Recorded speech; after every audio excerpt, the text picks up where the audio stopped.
Hey guys, Miss Jackson here. Just wanted to check in with you this afternoon. I'm going to be reading you a story. The name of this book is Don't Blink. Okay, so I think you're going to like it, and let's get to it. Don't Blink by Amy Krause Rosenthal, illustrated by David Roberts. I love that picture of that little owl. He is so cute.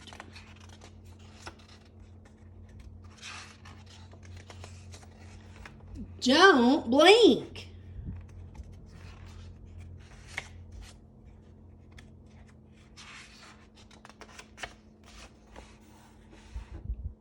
Here's how it works. If you can avoid getting to the end of this book, you can avoid bedtime. Simple as that. It's a pretty sweet deal, actually. But each time you blink, you have to turn a page. Those are just the rules, so whatever you do, do not blink.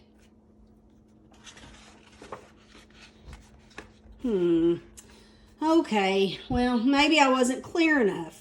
Each and every time you blink, you will have to turn the page. So I repeat, no blinking.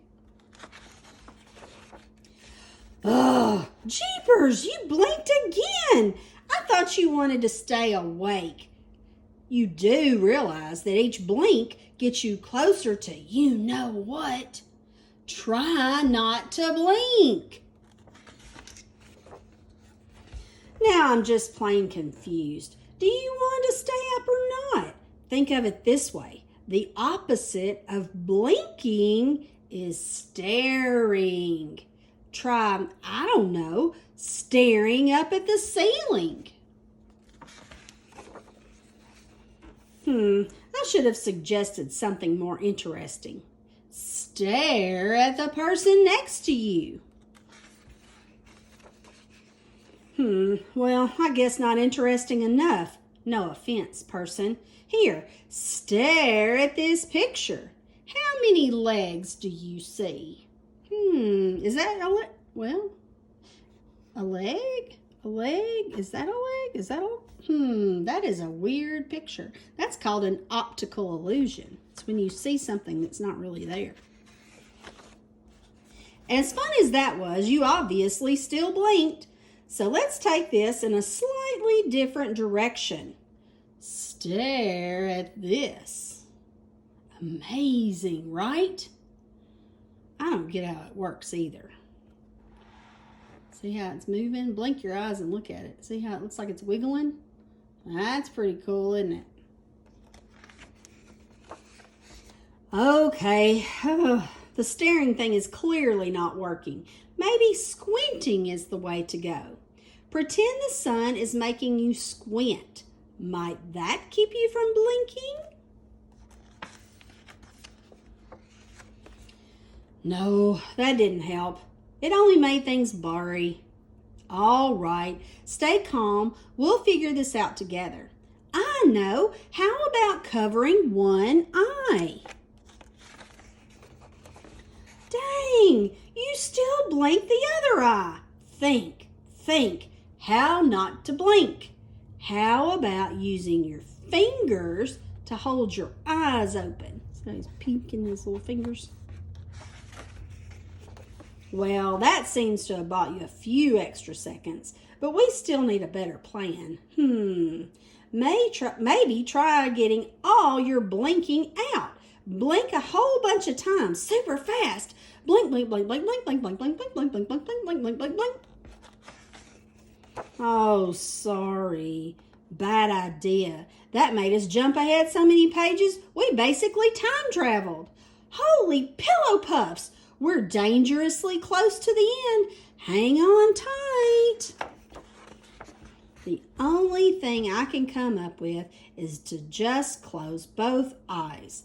At least then you won't be blinking and we won't have to turn the page and you avoid bedtime. So go ahead and close your eyes. Keep them nice and closed. You can think about your day. You can hum your favorite song. You can count to 1,000,000. just whatever you do, don't fall asleep. But if you do fall asleep, don't worry, because it will be morning again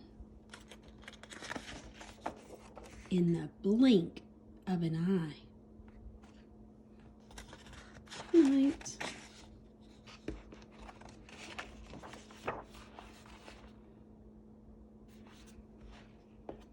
The end. I hope you guys enjoyed the story today. Have sweet dreams. Okay, guys, so this is the owl that we are going to be drawing from the story Don't Blink. I'm going to show you step by step what to do. As you can tell, my owl is not perfect. If you want to get something that is a circle shape, like the end of a glass or a cup, to draw his eyes, then you're welcome to do that. So let's get started. Okay, guys, let's get started drawing the little owl from the front of Don't Blink. All right, now starting out, if it bothers you for things not to be perfect, if you want a circle to trace the eyes, then that's fine, but you don't have to. It totally is up to you. So the first thing I'm going to do is I'm going to draw his great big eyes. And like I said, you can trace something, but you do not have to. So I'm going to draw his big eyes first. So I'm going to make one big eye and skip a space, and then I'm going to make his other great big eye.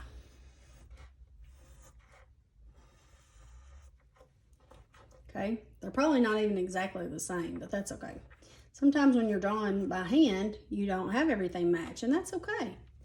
Now, in the middle, we're going to make him have his little eyelids are kind of droopy, because this story was all about trying to stay awake when you're really tired.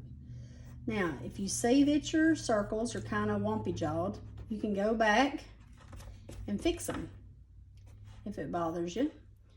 Otherwise, just wait till the end and then try to fix it.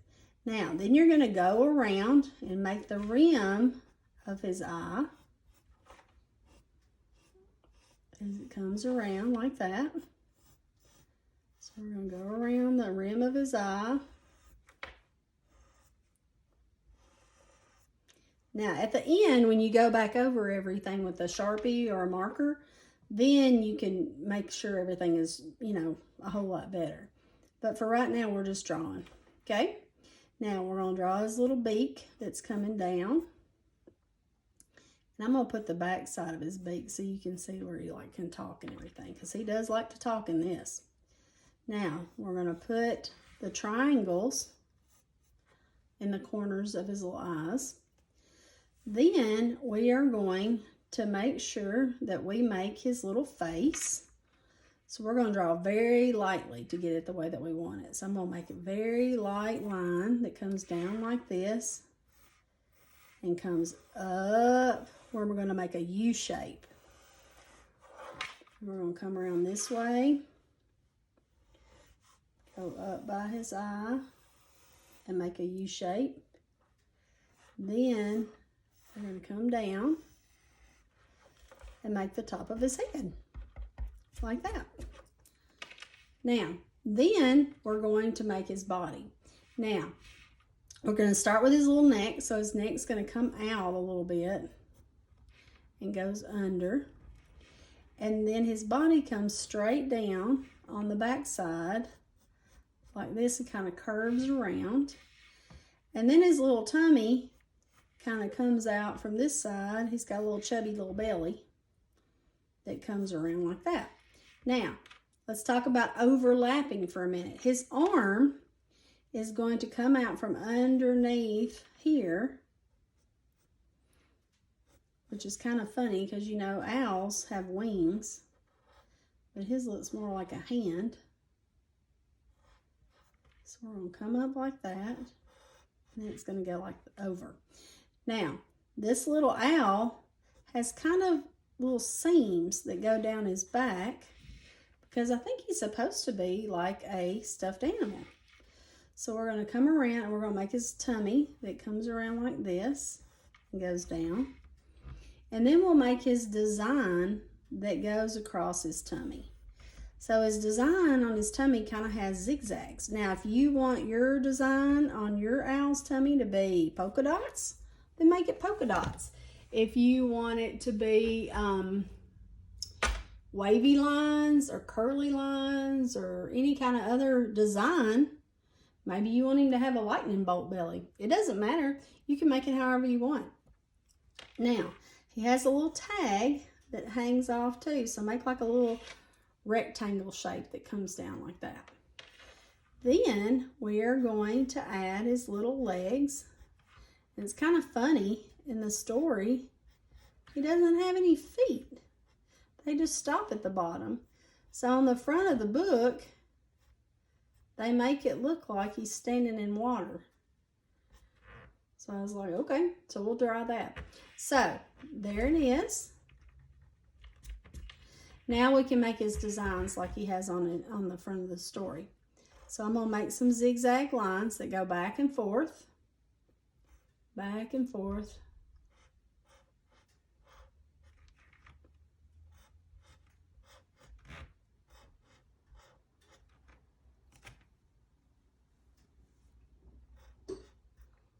Go back and forth, and we're going to go over this and make the lines thick.